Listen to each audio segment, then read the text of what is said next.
Bon, ben voilà, je me présente. Je m'appelle Madeleine Lorimi. Par le fait d'un changement de situation, je suis arrivée à Coutouvre il y a maintenant un certain nombre d'années. Je me suis tout de suite plu dans le coin parce que, entre autres, je pouvais réaliser un de mes rêves, c'est-à-dire avoir des chevaux. Alors ça, c'est Chloé. Donc c'est la plus vieille et c'est la chef du troupeau. Ce qu'il faut savoir, c'est que le dominant, il chasse l'autre si elle n'est pas contente parce qu'elle veut s'approcher de toi. Elle va le pousser avec le nez et lui, il se soumet. Hein. Voilà. Ça, c'est la mienne et ça, c'est celle d'une copine. Parce que l'équitation aussi, c'est une histoire d'amitié. Va doucement, tu parles trop vite. Mais là, il ne m'interviewe pas, Maurice. Hey, nous allons avoir un metteur en scène supplémentaire, Clément. Tiens, j'aime bien être là, par exemple. Parce qu'autrement, après, c'est dessous, il a mis toutes ses branches. J'aime bien être dessous, là, mais j'aime bien être là aussi. Voilà. Ah, oui, ça, c'est vrai. Même des fois que c'est mouillé, ça se voit quand même. Bon, la France, pour moi, c'était inaccessible.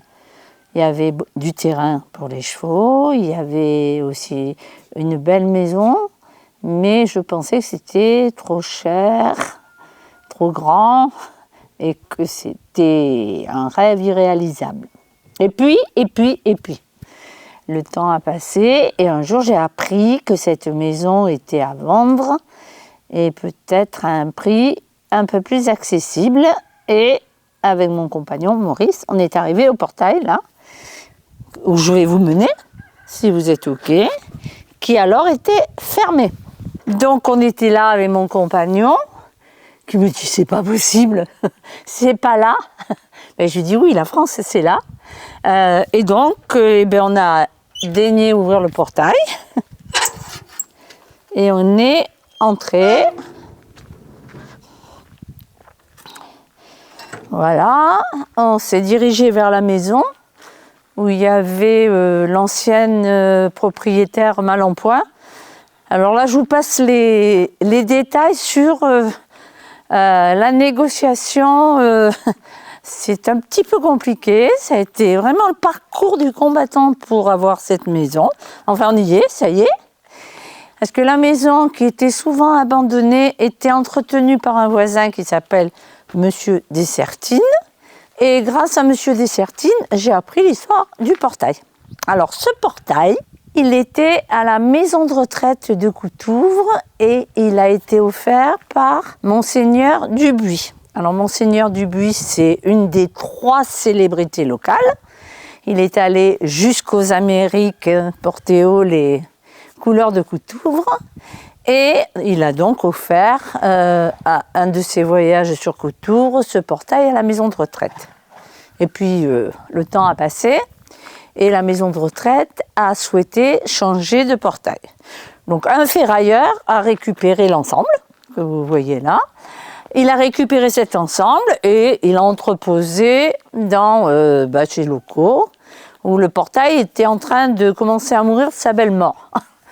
Mais Monsieur Dessertine, qui est toujours au fait de toutes les richesses de Coutouvre, est allé voir le ferrailleur et a dit « il faut qu'on rachète ce portail ». Et il a racheté, ou plutôt fait racheter par les propriétaires de la maison.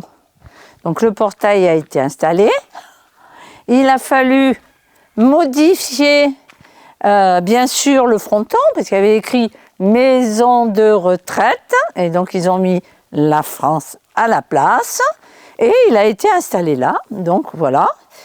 Et puis ce portail, pour moi, je dois dire que il représente beaucoup de choses parce que il représente ce voisinage agréable qui nous a tout de suite accueillis et qui nous a ouvert le portail et qui nous a ouvert la France parce que Monsieur Dessertine connaissait tous les petits secrets de la France.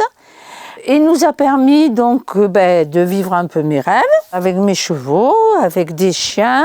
C'est mon petit paradis, comme dit mon petit-fils. Et paradis d'autant plus agréable Par exemple, on se rend des services mutuels et que le portail, il a été repeint par une jeune cavalière dont j'ai fait la connaissance et qui m'a fait ça gratuitement et amicalement. Alors pour moi, c'est vrai que ce portail, il a toute une symbolique, à la fois passée et présente, puisque présent, il s'est ouvert sur mes rêves et puis sur tout ce réseau amical. Voilà, je crois que j'ai tout dit.